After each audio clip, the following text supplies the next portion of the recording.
Այո, մենք ունենք այդ մտահոգությունը, որ իրավապահ համակարգը այս ամեն ինչի մեջ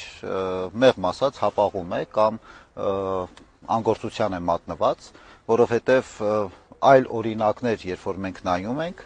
փորձը ցույց է տալիս, որ որտեղ նման անօրինական գործողություն իրավապահ համակարգը իր ամբողջ ներուժով այնտեղ է լինում եւ փորձում է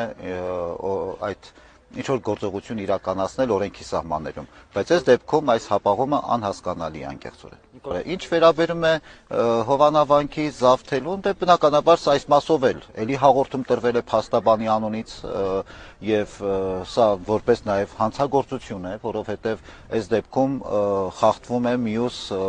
եկեղեցում ծառայող մյուս հոգեվորականների գործունեությունը եւ ծիսարարողական կյանքը։ Ամեն դեպքում այս պարագային ամենակարևոր պայմանը, որ մեր իրավապահ համակարգը իր գործունեությամբ զբաղվի եւ իր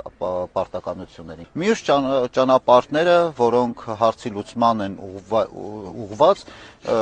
մեզ համար անընդունելի են այն առումով, որ կարող են օրինակ ասենք գնալ ինչ որ խմբով Հովանավանք, իրենց դուրս վրընդել այնտեղից, բայց սա բախումների կարող է տանել եւ դրա համար այս առումով մենք ձեռնպահ ենք հավատքով, հույսով, որ իրավապահները իրենց գործը կատարեն։